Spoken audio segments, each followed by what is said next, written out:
ദൈവത്തിന്റെ അതിപരിശുദ്ധ നാമം വാഴ്ത്തപ്പെടുമാറാകട്ടെ. ഇന്നത്തെ ചിന്തയ്ക്കായി എടുത്തിരിക്കുന്ന വചനഭാഗം ന്യായാധിപന്മാരുടെ പുസ്തകം 11-ാം അധ്യായം 1 മുതലുള്ള ഭാഗങ്ങൾ.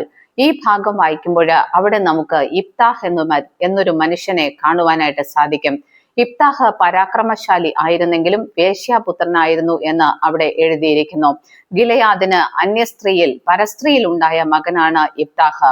ഗിലെയാദിന് ഭാര്യയുണ്ടായിരുന്നു, അതിൽ പുത്രന്മാരുണ്ടായിരുന്നു. ഈ പുത്രന്മാർ വളർന്നപ്പോൾ യിഫ്താഹിനെ നീ പരസ്ത്രീയുടെ മകനല്ലയോ എന്ന് പറഞ്ഞ് ഭവനത്തിൽ നിന്ന് പുറത്താക്കി കളയുന്നതായിട്ട് നമുക്ക് കാണുവാനായിട്ട് സാധിക്കും. യിഫ്താഹ് ഒന്നും മിണ്ടാതെ പ്രതികരിക്കാതെ ഒരു ദേശത്ത് ചെന്ന് തോബ് എന്ന് പറഞ്ഞൊരു ദേശത്ത് ചെന്ന് ഒറ്റപ്പെട്ട് പാർക്കുന്നതായിട്ട്, ചില നിസ്സാരന്മാരായ ആളുകളുടെ കൂടെ പാർക്കുന്നതായിട്ട് നമുക്ക് കാണുവാനായിട്ട് സാധിക്കും.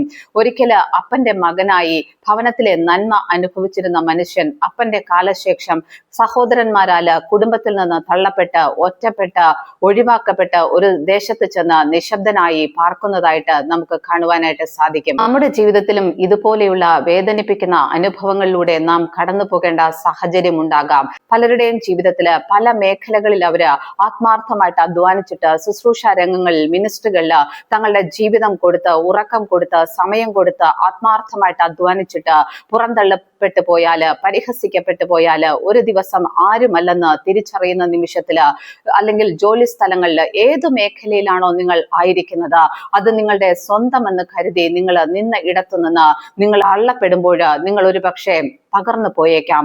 എന്നാൽ ഒരു കാര്യം മനസ്സിലാക്കുക, യിഫ്താഹ് തന്റെ വീട്ടില് അപ്പന്റെ മകനായി മാനിക്കപ്പെട്ടിരുന്നു. എന്നാൽ അപ്പന്റെ കാലശേഷം അവൻ ആ ഭവനത്തിൽ നിന്ന് ഒന്നുമല്ലാത്തവനായി എടുത്തെറിയപ്പെടുന്നു, പുറന്തള്ളപ്പെടുന്നു. എന്നാൽ ഇത് ദൈവം അറിയാതെയല്ല. നമ്മുടെ ജീവിതത്തിലും ഈ തള്ളപ്പെടലിന്റെ അനുഭവം, പരിഹാസത്തിന്റെയും നിന്ദയുടെയും അനുഭവം, അല്ലെങ്കിൽ ഒറ്റപ്പെടലിന്റെ അനുഭവം കടന്നു വരുന്നത് ദൈവം അറിയാതെയല്ല. ദാവീദിനെ ശപിക്കുവാനായിട്ട് ശിമെയിക്ക് കഴിഞ്ഞെങ്കിൽ അത് ദൈവം അനുവദിച്ചിട്ടാണെന്ന് നാം മനസ്സിലാക്കുക. യിഫ്താഹിന്റെ ജീവിതത്തിലെ ഏറ്റവും മനോഹരമായ കാലഘട്ടം ഏതെന്ന് ചോദിച്ചാല് ഈ തോബ് ദേശത്ത് നിസ്സാരന്മാരായ ആൾക്കാരോടൊപ്പം ഒറ്റപ്പെട്ട് താമസിച്ച കാലമാണ് അവന്റെ ജീവിതത്തിലെ സുവർണ കാലഘട്ടമെന്ന് ആത്മീകനായ ഒരു വ്യക്തിക്ക് മനസ്സിലാക്കുവാനായിട്ട് സാധിക്കും. പറയുവാനായിട്ട് ബന്ധങ്ങളില്ല, ഈ ലോകത്തുമായിട്ട് യാതൊരു ബന്ധമില്ല, ബന്ധുക്കളില്ല, ആശ്രയിപ്പാൻ ആരുമില്ല. താൻ ആയിരുന്ന ഉയർന്ന ഒരു നിലവാരത്തിൽ നിന്ന് നിസ്സാരന്മാരായ ആൾക്കാരുടെ ഇടയിലേക്ക് അവൻ തള്ളപ്പെട്ട ഒരു അവസ്ഥ. എന്നാൽ ഈ കാലഘട്ടമാണ് ഒരു ആത്മിക ജീവിതം നയിക്കുന്ന വ്യക്തിയുടെ, വിശ്വാസിയുടെ ജീവിതത്തിലെ ഏറ്റവും മനോഹരമായ കാലഘട്ടം എന്ന് പറയുന്നത്. ദൈവത്തെ മാത്രം ആശ്രയിക്കാൻ പറ്റുന്ന കാലഘട്ടം, ദൈവം മാത്രം ആശ്രയമായിരിക്കുന്ന ഒരു കാലഘട്ടം. നമ്മുടെ ഏത് ആവശ്യത്തിനും നമുക്ക് ആശ്രയിപ്പാനായിട്ട് ആരുമില്ല. നാം എല്ലാവരാലും തള്ളപ്പെട്ടവരാണ്, പരിഹസിക്കപ്പെട്ടവരാണ്. ഇങ്ങനെ ഒറ്റപ്പെട്ട ഒരു അവസ്ഥയിലൂടെ കടന്നു പോകുമ്പോൾ നമുക്ക് ആശ്രയമായിരിക്കുന്നത് ദൈവം മാത്രമാണ്. ഇതാണ് ഒരു യഥാർത്ഥ വിശ്വാസിയുടെ ജീവിതത്തിലെ ഏറ്റവും മനോഹരമായ കാലഘട്ടം എന്ന് പറയുന്നത്. നമ്മെ തള്ളിയത് വ്യക്തികളായിരിക്കാം, എന്നാൽ ദൈവം അറിയാതെ ആർക്കും നമ്മളെ തള്ളി പറയുവാനോ പരിഹസിക്കുവാനോ നമ്മളെ എന്തെങ്കിലും ഉപദ്രവിക്കുവാനോ നമുക്ക് നേരെ നിൽക്കുവാനോ കഴിയത്തില്ല. ഇത് ദൈവം ഈ ഒരു ടൈം പീരീഡ് നമ്മുടെ ജീവിതത്തിൽ അനുവദിച്ചതാണ്. യിഫ്താഹിന്റെ ജീവിതത്തിലും ഇങ്ങനെ ഒരു ടൈം പീരീഡ് ദൈവം അനുവദിച്ചു. ഒറ്റപ്പെട്ട് തോബ് ദേശത്ത് അവൻ പാർക്കുന്നു. എന്നാൽ അവന്റെ ഒരു പ്രോസസ്സിംഗ് ടൈം എന്ന് നമുക്ക് ഈ സമയത്തെ വിളിക്കാം. ഈ ഒരു ട്രെയിനിങ് പീരീഡ്, പ്രോസസ്സിംഗ് പീരീഡ് കഴിയാറായ കാലത്ത് അവനെ അന്വേഷിച്ച് ഗിലെയാദിൽ നിന്ന് മൂപ്പന്മാര് കടന്നു വരുന്നതായിട്ട് നമുക്ക് കാണുവാനായിട്ട് സാധിക്കും. അമ്മോന്യർ ഇസ്രായേലിനെ ആക്രമിക്കുവാനായിട്ട് ഒരുങ്ങുമ്പോൾ ഗിലെയാദിൽ നിന്ന് മൂപ്പന്മാർ കടന്നു വന്ന് അമ്മോന്യരുമായിട്ട് യുദ്ധം ചെയ്യുവാൻ ഗിലെയാദിലെ സകല നിവാസികൾക്കും സേനാപതിയായിട്ട് ഇരിക്കുവാനായിട്ട് യിഫ്താഹിനെ മടക്കി വിളിക്കുന്നതായിട്ട് നമുക്ക് കാണുവാനായിട്ട് സാധിക്കും.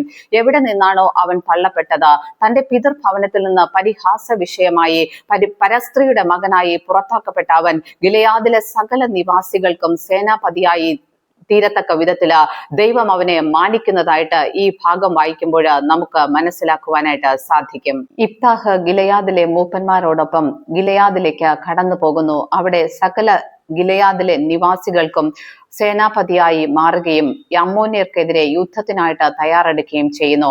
വചനം വായിക്കുമ്പോൾ നമുക്ക് മനസ്സിലാക്കുവാനായിട്ട് സാധിക്കും, ഇഫ്താഹിന്റെ മേല് യഹോവയുടെ ആത്മാവ് വന്നു. അവൻ അമ്മോന്യർക്കെതിരെ യുദ്ധം ചെയ്യുന്നതിന് മുൻപായിട്ട് ദൈവവുമായിട്ട് ഒരു ഉടമ്പടി ചെയ്യുന്നതായിട്ട് നമുക്ക് കാണുവാനായിട്ട് സാധിക്കും. അമ്മോന്യർക്കെതിരെയുള്ള യുദ്ധം ജയിച്ച് ഭവനത്തിലേക്ക് മടങ്ങിപ്പോയാൽ തന്നെ ആദ്യം ആരാണോ എതിരേറ്റ് വരുന്നത് ആ വ്യക്തി യഹോവയ്ക്കുള്ളതായിരിക്കുമെന്ന് അവൻ പ്രതിജ്ഞ എടുക്കുന്നതായിട്ട് നമുക്ക് കാണുവാനായിട്ട്, ദൈവവുമായിട്ട് ഒരു ഉടമ്പടി ചെയ്യുന്നതായിട്ട് നമുക്ക് കാണുവാനായിട്ട് സാധിക്കും. അമ്മോന്യരുമായിട്ടുള്ള യുദ്ധത്തിൽ ഇഫ്താഹ് ജയിക്കുന്നു. അവൻ ഭവനത്തിലേക്ക് കടന്നു പോകുമ്പോൾ തന്നെ ആദ്യം എതിരേറ്റ് വരുന്നത് തന്റെ പ്രിയപ്പെട്ട മകളാണ്. ഇഫ്താഹിന് വ്യസനമാകുന്നു. ഈ മകളെ ദൈവത്തിന് വേണ്ടി യാഗമായി കൊടുക്കേണ്ടി വരും, ഹോമയാഗം കഴിക്കേണ്ടി വരും. എന്നാൽ അവൻ തന്റെ വാക്കു പാലിക്കുവാനായിട്ട് തീരുമാനിക്കുന്നതായിട്ട് നമുക്ക് കാണുവാനായിട്ട് സാധിക്കും. ഇഫ്താഹിന്റെ ജീവിതം പഠിച്ചാൽ നമുക്കറിയാം, അവൻ ഒറ്റപ്പെട്ട് യഹോവയോട് ഒപ്പം ജീവിച്ച കാലം, ദൈവത്തെ ആശ്രയിച്ച കാലം, ദൈവം മാത്രം ആശ്രയമായിരുന്ന കാലം, ഒരു മനുഷ്യനും സഹായത്തിനില്ലായിരുന്ന കാലം.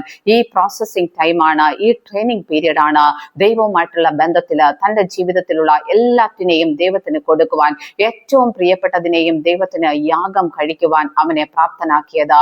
ഗിലെയാദിലെ നിവാസികൾക്ക് സേനാപതിയായി ഇരിപ്പാണ്ടകോണം അവനെ പ്രാപ്തനാക്കിയത് എല്ലാം ഈ ഒരു കാലഘട്ടമാണെന്ന് നമുക്ക് മനസ്സിലാക്കുവാനായിട്ട് സാധിക്കും. ഇഫ്താഹിന്റെ ജീവിതത്തിൽ അവൻ മാനിക്കപ്പെട്ടു. ഗിലെയാദ് നിവാസികൾക്ക് സേനാപതിയായി തീർന്നു. അവൻ മാനിക്കപ്പെട്ടെങ്കിലും ദൈവവുമായിട്ടുള്ള ഉടമ്പടി ബന്ധം മാറ്റുവാനായിട്ട്, അതിൽ നിന്ന് പിന്മാറുവാനായിട്ട് അവൻ തയ്യാറായില്ല. അവൻ മാനിക്കപ്പെട്ട കാലത്തും ദൈവത്തോടൊപ്പം ജീവിക്കുവാൻ, ദൈവത്തോട് കൂടെ എടുത്ത ഉടമ്പടി പാലിക്കുവാനായിട്ട് ഇഫ്താഹ് ശ്രദ്ധിച്ചു എന്ന് നമുക്ക് മനസ്സിലാക്കുവാനായിട്ട് സാധിക്കും. പ്രിയ വിശ്വാസികളെ, ഇഫ്താഹിന്റെ ജീവിതം നമുക്ക് വളരെയധികം പ്രചോദനം നൽകുന്ന, വിശ്വാസത്തെ വർദ്ധിപ്പിക്കുന്ന ഒന്നാണെന്ന് പഠിച്ചാൽ നമുക്ക് മനസ്സിലാക്കുവാനായിട്ട് സാധിക്കും. ഒറ്റപ്പെട്ടു പോകുമ്പോഴും തള്ളപ്പെട്ടു പോകുമ്പോഴും ദൈവത്തിന് നേരെ പെറുപെറുക്കാതെ ആ സാഹചര്യത്തെ ദൈവം അനുവദിച്ചതാണെന്ന് മനസ്സിലാക്കി ദൈവം അത് നന്മയ്ക്കാക്കി തീർക്കുമെന്ന് വിശ്വസിച്ചുകൊണ്ട് ഈ കാലഘട്ടം എന്നും ഇങ്ങനെ തന്നെ എന്റെ ജീവിതത്തിൽ തുടരത്തില്ല, ദൈവം ഇതിനൊരു നീക്കുപോക്കുണ്ടാക്കും എന്ന് വിശ്വസിച്ചുകൊണ്ട് ഇതിനേക്കാൾ വലിയ ഒരു നിലയിലേക്ക് ദൈവം എന്നെ ഉയർത്തുവാനാണ് ഈ തള്ളപ്പെടലിന്റെ, നിന്ദിക്കപ്പെടലിന്റെ ഒരു കാലം എന്റെ ജീവിതത്തിൽ അനുവദിച്ചിരിക്കുന്നത് എന്ന് മനസ്സിലാക്കി സന്തോഷത്തോടുകൂടെ ദൈവത്തോടുകൂടെ നടന്നാല്, ദൈവം പറയുന്നത് അനുസരിച്ചാല്, പ്രാർത്ഥനയോടെ വിശ്വാസത്തോടുകൂടെ വചനമനുസരിച്ച് മുന്നോട്ട് പോയാൽ ഒരു ടൈം പീരീഡ് കഴിയുമ്പോൾ ഈ കാലം അവസാനിക്കും. ഏത് പർപ്പസിലേക്കാണോ നിന്നെ ഉയർത്തേണ്ടത്, ഏത് നിലവാരത്തിലേക്കാണോ നിന്നെ ഉയർത്തേണ്ടത്, അവിടേക്ക് ദൈവം ഉയർത്തി നിന്നെ മാനിക്കുക തന്നെ ചെയ്യും. ഇവിടെ അപ്പനോടൊപ്പം ജീവിച്ചിരുന്ന ഇഫ്താഹ് ഒരു ദിവസം പെട്ടെന്ന് പരസ്ത്രീയുടെ മകനായി നിസാരന്മാരോടൊപ്പം തോബ് ദേശത്ത് പോയി പാർക്കേണ്ടതായിട്ട് വരുന്നു. എന്നാൽ പിന്നീട് ദൈവം മാനിക്കുമ്പോൾ തന്റെ സഹോദരന്മാരെക്കാളും അധികമായിട്ട് ഗിലെയാദ് ദേശത്തിലെ ഏറ്റവും മഹത് വ്യക്തിയായിട്ട്, സേനാപതിയായിട്ട് അവനെ മാനിക്കുന്നതായിട്ട് നമുക്ക് കാണുവാനായിട്ട് സാധിക്കും. ആരെങ്കിലും ഇതുപോലെ ട്രെയിനിങ് പീരീഡിലൂടെ, പ്രോസസ്സിംഗ് പീരീഡിലൂടെ കടന്നു പോകുന്നെങ്കിൽ, വേദനയുടെ, തള്ളപ്പെടലിന്റെ അവസ്ഥയിലൂടെ കടന്നു പോകുന്നെങ്കിൽ, കുടുംബങ്ങളിൽ ഒറ്റപ്പെട്ട അവസ്ഥയിലായിരിക്കുന്നെങ്കിൽ, ജോലി സ്ഥലങ്ങളിൽ, നിങ്ങളുടെ പഠന മേഖലകളിലൊക്കെ ഒറ്റപ്പെട്ട അവസ്ഥയിലായിരിക്കുന്നെങ്കിൽ, മിനിസ്ട്രികളിൽ ഒറ്റപ്പെട്ടു പോയിട്ടുണ്ടെങ്കിൽ നിങ്ങൾ ഭാരപ്പെടേണ്ട കാര്യമില്ല. ഇതിനേക്കാളും മഹത്തായ ചില പർപ്പസുകളിലേക്ക് ദൈവം നിങ്ങളെ കൈപിടിച്ച് നടത്തുവാനാണ് ഇങ്ങനെ ഒരു ട്രെയിനിങ് പീരീഡിലേക്ക് ദൈവം കടത്തിവിടുന്നത്. എന്നാൽ ഒരു കാര്യം ശ്രദ്ധിക്കുക, ദൈവം നിങ്ങളെ മാനിച്ചു കഴിയുമ്പോൾ ദൈവവുമായിട്ട് എടുത്ത ഉടമ്പടി ബന്ധങ്ങളെ പാലിക്കുവാനായിട്ട് ശ്രദ്ധിക്കുക. നിങ്ങളുടെ ഉള്ളത്തിൽ വസിക്കുന്ന സകല വിഗ്രഹങ്ങളെയും ഈ ഒറ്റപ്പെടലിന്റെ കാലത്ത് ദൈവവുമായിട്ട് ചേർന്ന് നിന്നുകൊണ്ട് പരിശുദ്ധാത്മാവിന്റെ സഹായത്താൽ ഉടച്ചു കളയുക. നിങ്ങളുടെ ഉള്ളത്തിൽ ദൈവമല്ലാതെ മറ്റാർക്കും ഒന്നാം സ്ഥാനം ഇല്ലാത്ത ഒരു അവസ്ഥയിലേക്ക് നിങ്ങളുടെ ഉള്ളത്തെ ശുദ്ധീകരിച്ച് എടുക്കുക. എപ്പോഴും പരിശുദ്ധാത്മാവിന് ഉള്ളത്തിൽ ഒന്നാം സ്ഥാനം കൊടുക്കുക. ഈ വിഗ്രഹങ്ങളെയെല്ലാം ഈ ട്രെയിനിങ് പീരീഡിൽ ഉടച്ചു കളഞ്ഞത് കൊണ്ടാണ് ഗിലെയാദിന്റെ മകനായ ഇഫ്താഹിനെ ദൈവം മാനിക്കുകയും ഗിലെയാദിനെ സേനാപതിയാക്കി വെക്കുകയും പിന്നീട് തന്റെ മകളെ യാഗം കഴിക്കുവേണ്ട ഒരു സാഹചര്യം വരുമ്പോൾ തനിക്ക് പ്രിയപ്പെട്ട തന്റെ മകളെ ദൈവത്തിന് ഹോമയാഗം കഴിക്കുവാനായിട്ട് അവന് മനസ്സ് ഉണ്ടായതും ഉടമ്പടി പാലിക്കുവാനായിട്ട് അവന് ധൈര്യമുണ്ടായതും ഈ ഒരു പ്രോസസ്സിംഗ് പീരീഡിലൂടെ കടന്നു പോയത് കൊണ്ടാണ്. അതുകൊണ്ട് നിങ്ങളുടെ ജീവിതത്തിലെ ദുർഘടത്തിന്റെ സമയങ്ങളെ പഴിക്കാതിരിക്കുക, പിറുപിറുക്കാതിരിക്കുക, ദൈവത്തോട് ചേർന്ന് നടക്കുക, വിശ്വാസം വർദ്ധിപ്പിക്കുക, പ്രാർത്ഥന വർദ്ധിപ്പിക്കുക, വചനധ്യാനം വർദ്ധിപ്പിക്കുക.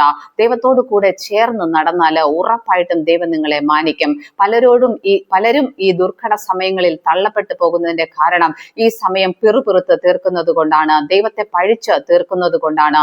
എന്നാൽ ഈ സമയം നന്മയ്ക്കാക്കി തീർക്കുവാനായിട്ട് നമുക്ക് സാധിക്കും. പരിശുദ്ധാത്മാവിനോട് കൂടെ ചേർന്ന് നടക്കുക, അത്ഭുതങ്ങൾ കാണുവാനായിട്ട് സാധിക്കും, ദൈവം മാനിക്കുന്നത് കാണുവാനായിട്ട് സാധിക്കും. അതിന് ദൈവത്തിന്റെ പരിശുദ്ധാത്മാവ് നിങ്ങളെ സഹായിക്കട്ടെ എന്ന് പ്രാർത്ഥിക്കുന്നു. ദൈവം നമ്മെ ഏവരെയും അനുഗ്രഹിക്കുമാറാകട്ടെ. ആമേൻ.